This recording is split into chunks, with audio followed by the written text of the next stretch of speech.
What is going on? So, Retro League 2025 is about to start, and I've got another deck tech video. This is Premier to Death Star 2.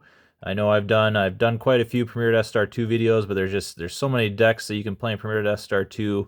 I just keep having more decks to show, I guess, basically. Anybody who is looking for Premier to Hoth decks, because the Retro League is starting next week already, I do have 6 videos of Premier to Hoth decks. I've got 3 light side and three dark side decks that I have done deck tech videos for.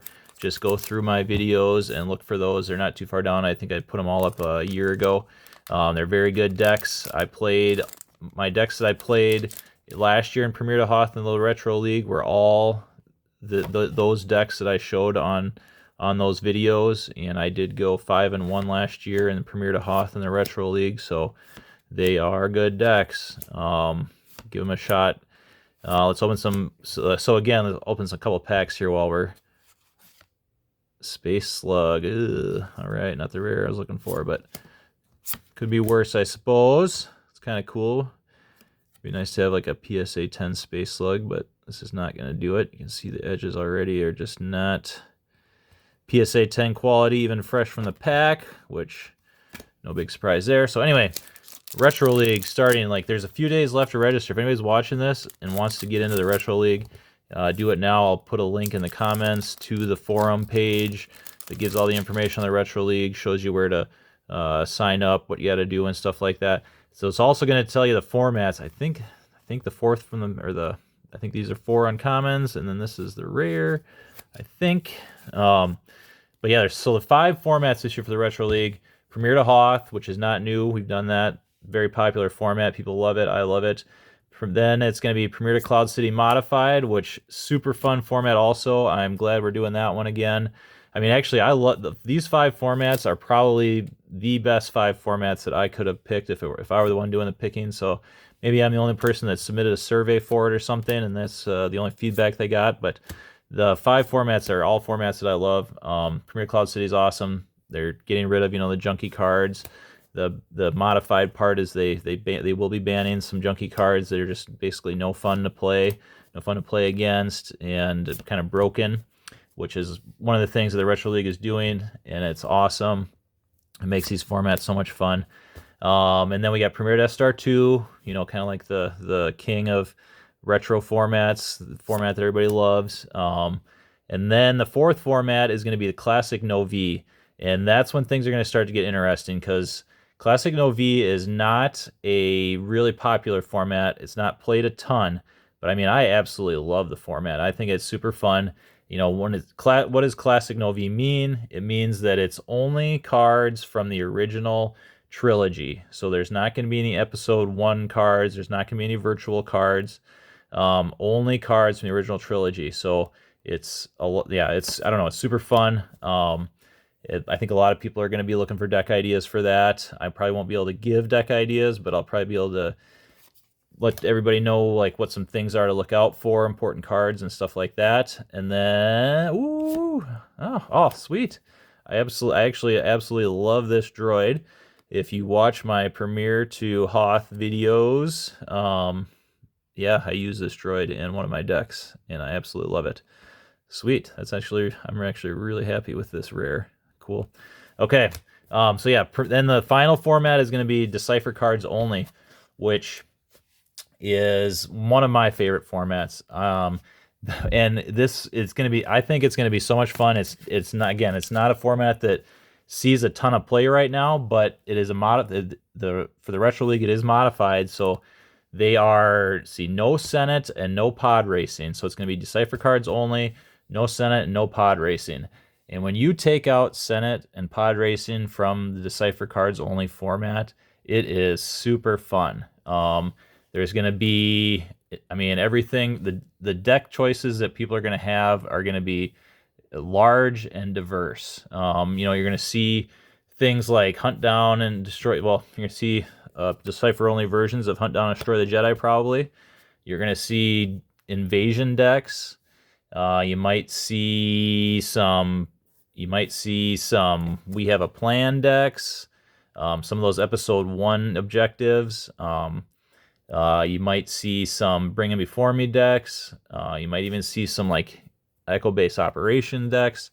There's just so many decks that you can do in Decipher cards only when you take out Senate. So I am really looking forward to that format because it's going to be fun. So anyway, getting back to this now. Again, I'll have a link in the comments for Retro League if you haven't signed up yet or you want to know what you're doing. I mean, the Retro League is what got me to play online 3 years ago. I'd been happily playing in person for kind of regularly for a while. And it was, like I said, when they started the Retro League up, that was actually what got me into playing online for the first time. So here we go. Hunt down and destroy the Jedi. This deck I absolutely hate. So I guess I kind of came to the dark side this last year when I started playing it. And there's some things about this deck that I just absolutely hate. One of the things with this deck is there would probably be several more light side decks that would be very competitive in very competitive tournaments or leagues if it weren't for Hunt Down and Destroy the Jedi, because this deck will absolutely destroy some decks like Echo Base Operations. It will destroy Jedi training decks. Some of those decks that are, I mean, Jedi training is pretty annoying to play against also, so maybe that's not so bad. But yeah, a lot of these kind of decks, light side decks that are kind of annoying to play against, Hunt Down will usually just absolutely destroy them. So let's read through the objective here. So you deploy Visage of the Empire. I'll read over that one too here in a sec. Deploy Hall Theater, Visage of the Empire, may deploy Meditation Chamber and/or Epic Duel. And there's another so my version is not the Epic Duel version. There is definitely versions of this deck that are played using this Epic Duel card where the goal of your deck is to get Obi-Wan and Luke Skywalker into duels and get them out of play. And then, yeah, when you premiere Death Star 2, when you remove Obi-Wan and Luke Skywalker from play, light side is in big trouble usually, unless you're playing something like Hidden Base. So anyway, you can, well, this side up your move phase, you may use 4 Force to take Vader into hand from a location you control. So if Vader's sitting in a location by himself and somebody plays Luke or Obi-Wan at another location somewhere that you can't get to easily, this objective actually allows you to pick Vader up and then be able to deploy him to that other location where Luke and Obi-Wan might be at. You add 4 to each player's Destiny draw for Sense and Alter, so it makes it very hard for each of you to use Sense and Alter. And then you flip this card if Vader is at a battleground site and no Light Jedi or Luke is at a battleground site. And that is when things get crazy. So other side, well, it's not, not a ton here, but the important things here, opponent cannot initiate battles or force drain where opponents has a Jedi or Skywalker. That is super annoying. So let's say you got like Leia with blaster rifle somewhere. You can't, if I'm flipped to this side, they can't force drain where Leia is, and that is super annoying. Can't even initiate a battle where Leia is. So yeah, really super annoying. It's kind of one of the reasons why I hate this deck so much. It just does annoying things. While Vader is at the Meditation Chamber, subtract 2 from each opponent's battle destiny. You should not be putting Vader at the Meditation Chamber, so I wouldn't really worry about that. And then opponent may not play Sense and Alter, which very annoying to play against, especially if you're playing like Throne Room mains and you're playing a lot of Senses and Alter. And then, yeah, flip this card back if Luke or a Jedi is at a battleground site and if Vader is not on the table. So, okay, so why is it annoying if you flip this card? So here, Visage of the Emperor. So you play this card out. At the end of each player's turn, each player must lose 1 force. So that is super annoying. And if you'll see here on the flip side of the objective, oops, side, you lose no force from Visage of the Empire when you flip the objective. So that's why this is so this means that if they don't have Luke out or Obi-Wan out, and Premiere Death Star 2, those are basically your 2 Jedi options, they're going to lose 1 force every turn, and that adds up fast. All right, so you got the Hall of Theater. The other thing with this deck is it generates force really well. So you got the Hall of Theater, and then you got the Meditation Chamber. So you're starting out with nice force already. You're starting out, use prepared defenses for your starting interrupt. And I play, with my version of the deck, I play Mobilization Points, Imperial Rest Order, and Crush the Rebellion. So I don't really duel with this deck, but because I Have You Now is in this deck, so Crush the Rebellion lets you do is you can take an I Have You Now or a Vader into hand from reserve deck once per turn. It could be your turn plus once during your opponent's turn. Vader is immune to sense. This is important. May lose 1 force to cancel Clash of Sabers. Clash of Sabers is a very good card that is used a lot in Premier Death Star 2. Being able to cancel that is a big deal. So anyway, what I don't really duel with this deck. I want to get Vader in on fights. I'm not afraid of Vader dying. And then with I Have You Now, being able to draw 2 extra Destiny if you're going against Luke, or even just 1 Destiny if you're going against Obi-Wan. I can't tell you how many times I play this deck.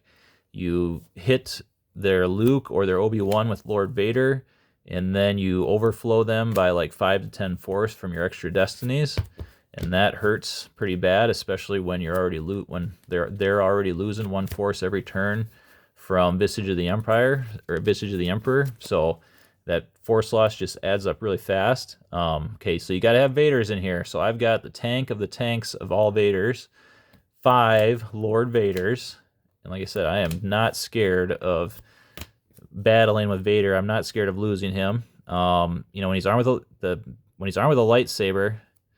Oh, wow, this Vader has some damage. Wow. While armed with a lightsaber, he adds 2 to his defense value, so his defense is 8 when he's got a lightsaber, and 1 to each of his lightsaber destiny draws. And then he's immune to uncontrollable fury and attrition less than 6. So he's an absolute tank, and I will go at anybody with Lord Vader and a lightsaber. I got 2 Vader's lightsabers in here.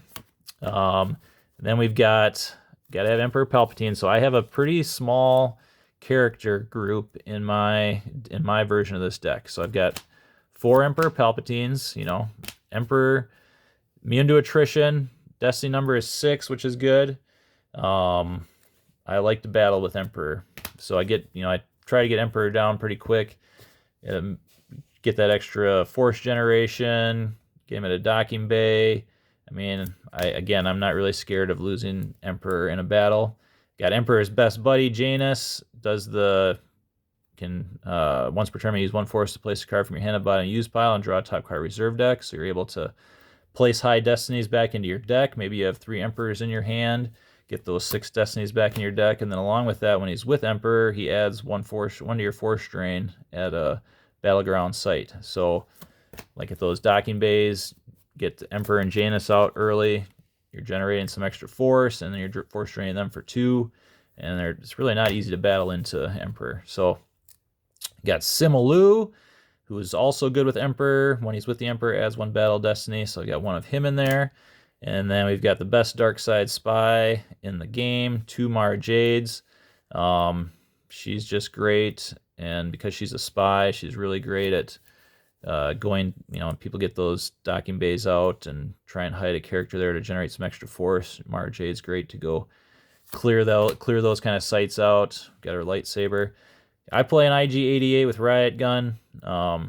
He's great for going and capturing somebody, getting a annoying character off the table out of your way. Very small space package in my deck. 1 Admiral Chirinu, 1 Admiral Piet. I got 1 Boba Fett and Slave 1. And I mean, the space package really in here is pretty much for 2 things. It's to be able to do something against hidden base and try and hopefully probe their hidden base. And then it's also in there to get around like battle order, battle plans, that effect that makes everybody pay an extra 3 force to force drain. And then I've got Chimera in here, mostly because it's a really good capital class starship. I'm kind of trying to stay away from starfighters because starfighters can be killed by the X-wing weapon that can be really annoying. And then of course got the Executor in here. Effects, Bad Feeling FI, really strong against a lot of decks. This is one of the first effects that I will try and get out with Twi'lek Advisor. Battle Order, in case I'm playing against something like Hidden Base. Come here, you big coward. Really good against a lot of decks like Ebo, and really good against those training decks that are really annoying. Search and Destroy, same thing. You know, again, because you don't need a lot of characters in this deck, you can play all these effects that are problems for a lot of decks. You know, some of these these are very good effects against very specific decks. Security precautions, so you can hose hidden base. I've got an extra Visage of the Empire in here in case somebody gets rid of one. There is an interrupt out there that does cancel holograms, and so anyway, I got an extra Visage of the Empire out there. Gonna hide forever, and then okay, so I got 2 altars in here. These are mostly in here for, I mean, they're in here for annoying effects, but they're also in here just to cancel a sense. So somebody wants to play a sense, you know, just cancel with the altars. They're also for Destiny. 2 Force Lightning with the Emperor, of course. 2 Imperial Barriers. 2 Imperial Commands. It's Worse. I pretty much have gotten to where I always play at least 1 copy of It's Worse in all of my Premier Death Star 2 decks. And then I get 2 Projective Telepathies. It's just kind of an annoying card for people to play against. Keep them short on Force Generation. Sniper. And then 2 Twilight Advisors to get those effects out. And then my additional locations are the Death Star 2 docking bay. It's good against protection of a Skywalker because it's a mobile site, so protection of Skywalker can't be used on that to stop your force drains.